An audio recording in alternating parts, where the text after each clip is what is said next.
कभी सोचा है कि आज से 1 साल बाद या 10 साल बाद जिंदगी कैसी होगी? आज हम एक ऐसे जबरदस्त टूल के बारे में जानेंगे जो ऐसी ही पेशीन गोइयां करने में हमारी मदद करता है। ये सवाल तो हम सबके जहन में आते ही हैं, है ना, कि भाई जॉब मिलेगी या नहीं, अपना घर होगा। खुशकिस्मती से अंग्रेजी जुबान में कुछ ऐसे टूल्स हैं जो हमें इन इम्कानात के बारे में बात करने में मदद करते हैं। तो अंग्रेजी में मुस्तकबिल में क्या चीज़ें हमारे पास होंगी, इसके बारे में बात करने का एक बहुत ही सादा सा लेकिन ताकतवर स्ट्रक्चर है। चले इसको देखते हैं। तो आखिर ये मैजिक फ्रेज है क्या? ये है विल हैव। सिर्फ 2 छोटे से लफ्ज, लेकिन इनमें ताकत बहुत है मुस्तकबिल के बारे में बड़ी बड़ी पेशियन गोइयां करने की। बहुत ही आसान है, बस सब्जेक्ट के साथ विल हैव लगा दें। मिसाल के तौर पर, अगले साल मेरे पास एक नई गाड़ी होगी। देखा कितना सादा था, अभी अभी एक मुस्तकबिल की पेशियन गोई कर दी। अच्छा, लेकिन अगर ये कहना हो कि कोई चीज नहीं होगी तो उसके लिए हम विल नॉट हैव इस्तेमाल करते हैं, लेकिन बोलने में ये अक्सर वोंट हैव हो जाता है क्योंकि ये सुनने में ज्यादा नेचुरल लगता है और थोड़ा तेज भी है। जैसे जूलिया कहती है कि उसके बच्चे नहीं होंगे। और अब आती है सबसे मजे की बात, एक स्टेटमेंट को सवाल में बदलना तो इससे भी आसान है। सिर्फ विल को उठाकर जुमले के शुरू में ले आएं। देखें, John will have a car बन गया will John have a car. है ना बिल्कुल आसान? ठीक है, तो रूल्स तो समझ लिए, अब उन्हें एक्शन में देखते हैं। चलें एक स्टोरी के जरिए समझते हैं कि यह हकीकी जिंदगी में कैसे काम करता है।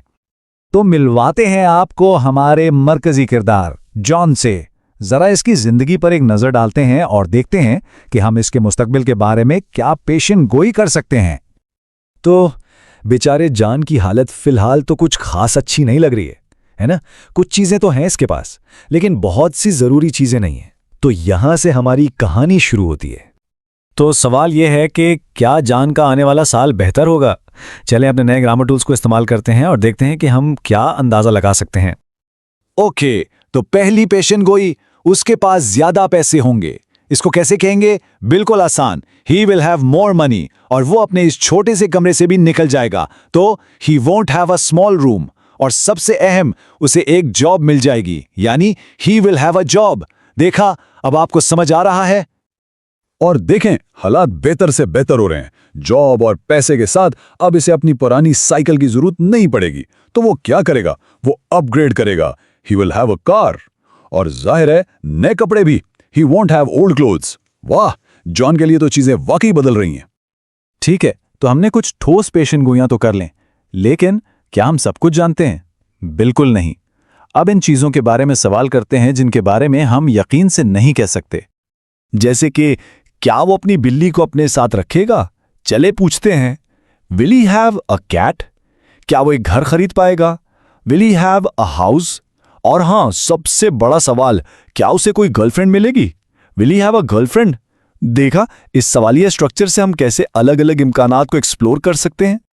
तो हमने तीनों फॉर्म्स, पॉजिटिव, नेगेटिव और सवालिया, को एक्शन में देख लिया है। अब एक जल्दी से इन सबको एक साथ जमा करके एक वाज़े सा खुलासा देखते हैं। तो ये रहा सब कुछ एक जगह। पॉजिटिव के लिए subject plus will have, negative के लिए सब्जेक्ट प्लस वोंट हैव, और सवाल के लिए विल को जुमले के शुरू में ले आएं। बस इस छोटे से टेबल को जहन में रखें और मुस्तकबिल के बारे में बात करना बहुत आसान हो जाएगा। ठीक है, जान के मुस्तकबिल के बारे में तो बहुत बात हो गई। अब वक्त है अपने मुस्तकबिल के बारे में सोचने का। तो देखें, टूल्स अब आपके पास हैं। अब इन्हें इस्तेमाल करने की कोशिश करें। अपने मुस्तकबिल के बारे में एक पॉजिटिव, एक नेगेटिव और एक सवालिया जुमला बनाएं। सोचें, आपके पास क्या होगा, क्या नहीं होगा और क्या हो सकता है। मुस्तकबिल आपका है और अब आप इसके बारे में बात करना जानते हैं।